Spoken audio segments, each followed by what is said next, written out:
moogtahay dhegeysto nabigii ugu badnaa ee quraanka lagu sheegay inuu ahaa nabi Muuse alayhi salaam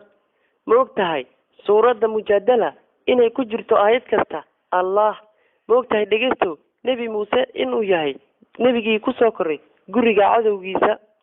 moogtahay nabigii dabka lagu riday inuu ahaa nabi Ibrahim alayhi salaam moogtahay in malakul jibriil uu yahay madaxda malaa'ikta moogtahay aayada ugu weyn ee quraanka kariimka inay tahay aayatul kursi moogtahay dhegeysto in 5 suuradood ee quraanka ku jira inay ka bilowdaan alxamdulillah moogtahay dhegeysto suurada kawthar inay tahay suurada aan laga helin xarafka miim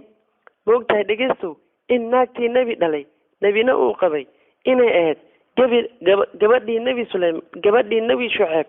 ee uu qabay nabi Muuse alayhi salaam moogtahay